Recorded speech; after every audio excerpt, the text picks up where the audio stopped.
really hammer. We also have to build classroom supports at the Universal. We sort of had this all along at Universal, but we kind of didn't touch it because classrooms are personal, right? And when you go and you say, you know what, we're going to change the hallway routines. Yay, let's do it. We're going to change the cafeteria. Oh, it's about time. It's a mess there. Oh, we're also going to, change your classroom. What? Wait a minute. Back up. Back up. My classroom's just fine, thank you. But we know if we don't build good classroom supports at the Universal end, we're going to have great difficulty down the track supporting kids. So every classroom should use our school-wide expectations. So at Benton Elementary, every classroom, safe, respectful, I'm a learner. But then every teacher adds things to those big expectations. Well, in 5th grade, a learner also means this. Being safe in my class, right, let's say I'm the art room teacher, also means this. So they make it personal, but everybody uses the same language. Why? Because we want to build, again, universal, meaning all settings, all staff, all students. Give kids multiple opportunities to practice, building those environments to increase the likelihood. And then finally, I point out, it's like your reward for being a really good teacher, we give you the most challenging kiddos, right? And, and I tell the story, I did it, I was guilty. Man, when I had that self-contained class in high school, I'd go beg certain teachers, please take one more of my guys. Because I knew their classroom had the structures, I knew they had the routines, I knew my guys would be successful there. So what is my role then in supporting that teacher? Well, as I said, the good news is we're graying the special ed lines. The good news is we're in those classrooms and teaming and doing push-in and co-teaching, which just, again, I worked in the dark ages. That meant I had another plan time. All my guys are in your room. Okay, good. I can go do this now, right? No, I should be in there with that teacher if a lot of my guys are there. How do I support those teachers? The other thing that we share all the time is at the end of the day, all of this makes no matter if lousy instruction is happening in those classrooms.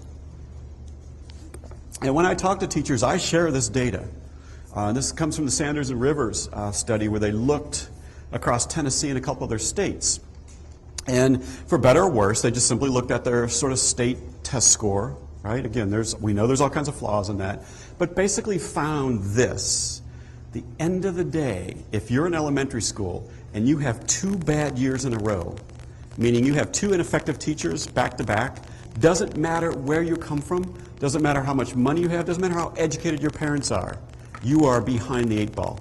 They found 50 percentile point difference at high school, factoring everything else out. So you've got the kid whose parents are both MDs, PhDs, and lawyers. They're still behind because they had 2 bad years in a row, right? And I share this, and it makes everybody nervous and edgy, and teachers is like, okay, yeah, one more person pointing fingers at me and blaming us for everything. And I always point out, no. If teachers are failing in our school, it's a systems issue. We are not responding. We are not building capacity because we have a weird culture in education. Nobody tells me what to do in my room. I don't tell anybody what to do in their room. We all go close our doors, and we all have our little fiefdoms, if you will. I point out, look, you got to get past that.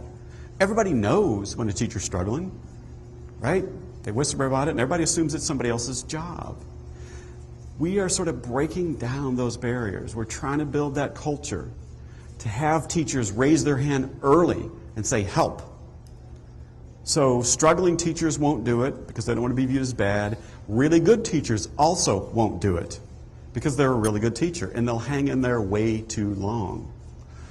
So the importance of that effective instruction is so critical, right? So again, you see some of the outcomes. They talk about all of those things that we oftentimes sort of factor and think about and worry about, right? And so what we have done as part of our universals is my crew in Missouri, through our center, has gone through a lot of research, textbooks, what do they recommend are essential features for classrooms, and found these 8 pop up time and time and time again. So as part of our universal training, we focus and build these 8 essential classroom features. Prior to going to Tier 2, as part of readiness, the school has got to document that the majority of teachers are doing these things in their classroom.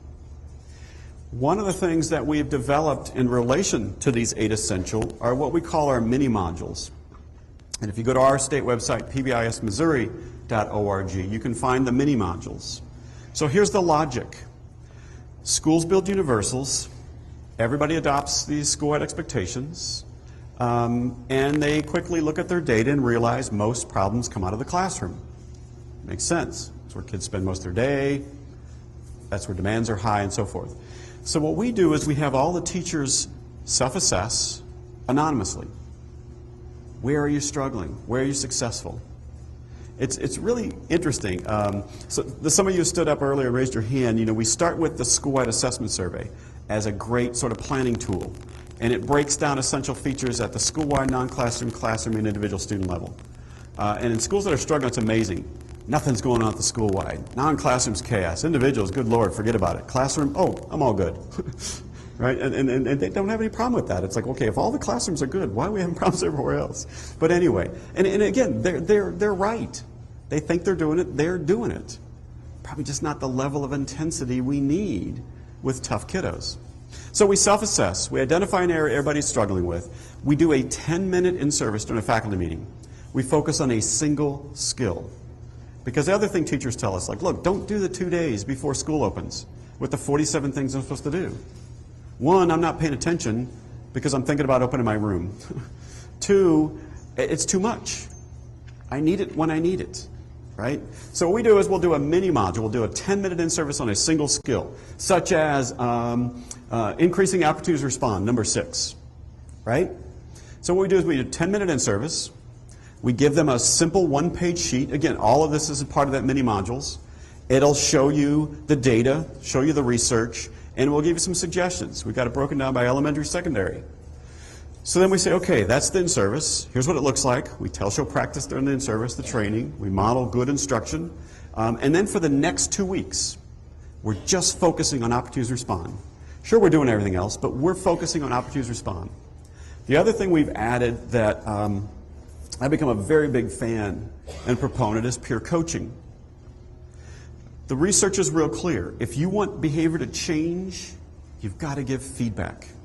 Performance feedback is essential to get meaningful change among educators. So the logic is we're focusing on opportunities to respond, right? And Mike and I teach in this school together, and we get along okay, and I'm okay with him coming in my room and vice versa. So we self-select. It's not forced. We just find 10 minutes. Mike, can you come in for 10 minutes? And I find 10 minutes I can go and watch his room. And I sit in the back of the room and I count the number of opportunities to respond I see. And then when the 10 minutes is up, I put it on his desk and I leave. We don't meet for 2 hours. I don't, sort of say, oh, you did this great, you did this wrong. He just has the data. He picks it up. Oh, I'm pretty low. He goes back to the sheet. Oh, I'll try response cards tomorrow. Maybe I can do that. Maybe I'll try some response cards, right? The logic is focus. Here's how to do it. Here's what it looks like. Practice, practice, practice, and give feedback. When we do that, we start to see amazing changes in our classroom instruction. Yes, please. On number 3, about the high frequency, 4 to 1, is that true for all students, or doesn't it have, I thought it had to be higher for students with higher levels of difficulty. Right, the question is the 4 to 1 ratio. Is that accurate for all students, or should it be higher? Quite frankly, the 4 to 1 is folklore. There's no evidence. There's never been evidence. It's just been put out there as, well, we got to start somewhere, okay? In fact, what we did is we actually did research, and because, one of the things with a lot of the effective instruction pieces, it's all descriptive. I mean, all of the Brophy and Good, they just went in classrooms and wrote down what they said good teachers did. They never measured it. So there's never, this is how much you got to do. So that's an excellent question. In fact, we found at the elementary level, highly effective teachers, their ratio is about 15 to 1. So 7, again, the key is this.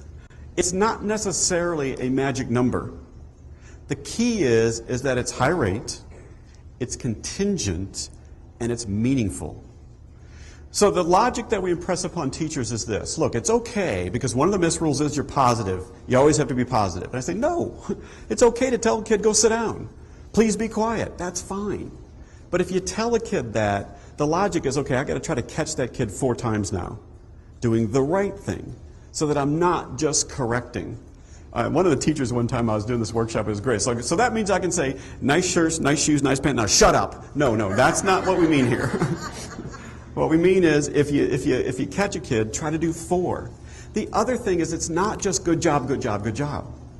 I was in a 5th grade classroom one time and I was watching this teacher. She had the highest rate of positive feedback I have ever seen in my life. I couldn't even keep up with it. I couldn't count it. It was so high.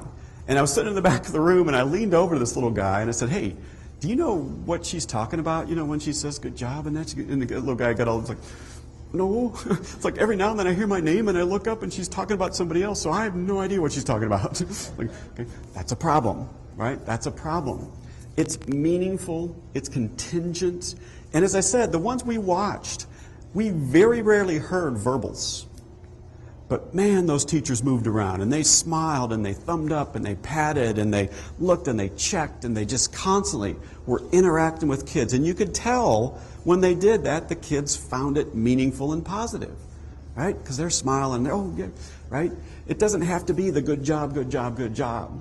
And whether it's 4, whether it's 7, whether it's 15, whether it's 30, the logic is if you have to correct a child, try to catch that kid doing positives. Right? Give it in a way that's meaningful and contingent. Now, the other challenge is for some kids, that's going to escalate them. Some kids, you try to give lots of feedback, it's go time, and they're going to be in your face. The other reason that we really stress and emphasize classrooms and building classroom environments at the universal bleeding into Tier 2 is because when we get into Tier 2 and Tier 3, we may have to come to that classroom teacher and say, okay, we know we told you to do these things, but for this kid, here's what we need to do different. And, you know, one of the really, really cool outcomes that I've observed, I mean, I've been doing this for 20 plus years now and doing school at PBIS. And one of the really, really neat things that happens is when you give teams of teachers the skills and tools to solve problems, that's what they do. So early on, you start talking about tough kids, and it's all about, well, can we refer them out? Is he on Medicaid? Maybe the counselor can work with them. But you give them some success, and a tough kid will come up, and they'll say, well, maybe we need to go back and reteach it. Or maybe you can send them down to my room for a while, and I can have them read to the little guys. They start problem solving. They start, in essence, figuring out what they need to do different. So when I come to my classroom teachers and say, I need you to do this different, okay, show me how, help me. But they get it. You don't hear, my kids, your kids. You don't hear, that's not fair. I'm not doing it for that kid and not everybody else. You just don't hear that anymore. Because they understand that they cannot make that kid behave, but they can build an environment to increase the likelihood. And for some kids, the environment's going to look different than most. They start to get that basic logic. And when they get that basic logic, man, they take off and do just brilliant things. Just brilliant things. Okay, Tier 2 then, small group. When kids are not being successful with universals alone.